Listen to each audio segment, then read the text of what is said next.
Good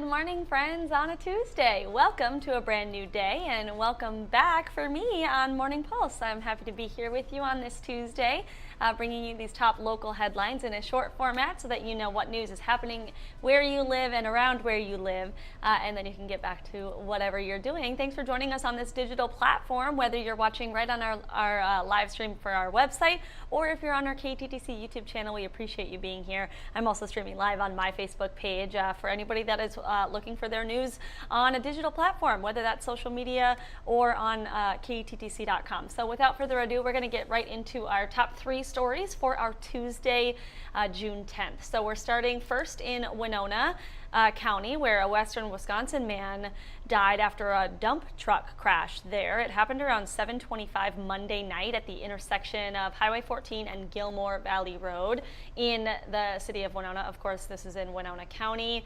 According to the Minnesota State Patrol, the responding officers, or the responding troopers, I should say, a 68-year-old man from Fountain City, Wisconsin, which is right across the river from Minnesota City on our side.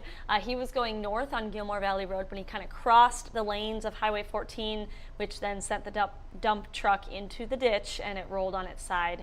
The driver there, that was western Wisconsin man, did die from this crash. That is all the information we have at this moment from the Minnesota State Patrol. However, we are expected to learn more information about the accident, possibly more details about that man when more information is expected to be released later tonight. So that's a story that we will continue to follow, and we'll make sure to bring you the update with that new information, those new details when we learn them.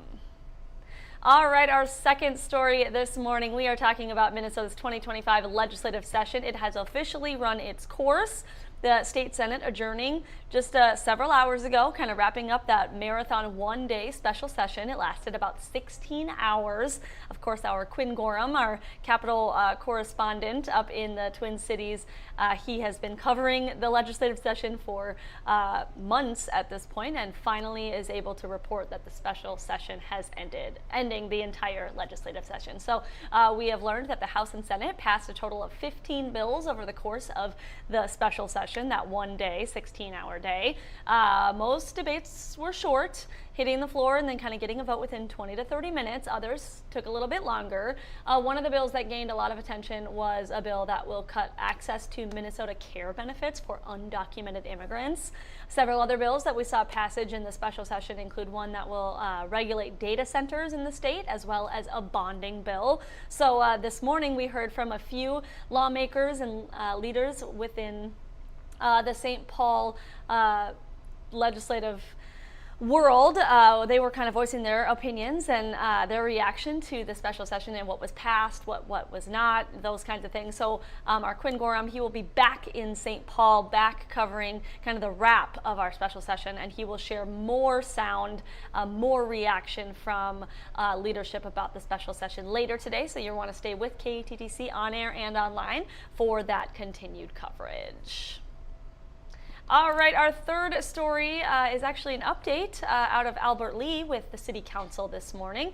It voted to purchase the former Broadway Theater. This is a story that we've brought you over time here, that this is the new update. The theater is coming with a $20,000 price tag and a goal of expediting the demolition process. So the council voted back in March to order the removal of this building due to its blighted and kind of hazardous conditions. The city has also voted to spend up to $10,000 to clean out that building. Again, this is the former Broadway Theater. So Albert Lea's ultimate goal with all of this is really to redevelop this site.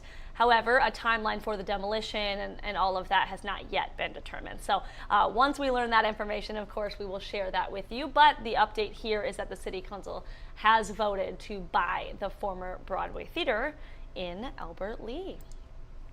All right, that is our final story today for our Morning Pulse. We hope that this information was helpful for you and that you were able to get the news that you need for the day and then move on with your day. So again, if you want any more information about any of these stories, you can go to KTTC.com. We have all of our news stories that we report digitally and on air right on our website as well. My last thing that I'll get to today is meteorologist Ted Schmidt said it's going to be the sunniest and warmest day of the week. We don't really have to worry about any rain chances. It may be a little cloudy right now, but within the next couple of hours, the sun is going to be out and it's going to be a very nice day. We are looking at some rain chances for the rest of the day, the rest of the week, kind of on and off showers and scattered thunderstorms for several other days this week. So if you can get outside and enjoy the warmth and the calm sunshine today, you should do that. I'm planning to get out for a walk or maybe have my lunch outside today. So that is all the news and weather, I guess, that I have for you on this Tuesday. Thank you so much for tuning in every weekday morning right here at 8:30 for Morning Pulse. I hope to see you right back here tomorrow. Bye.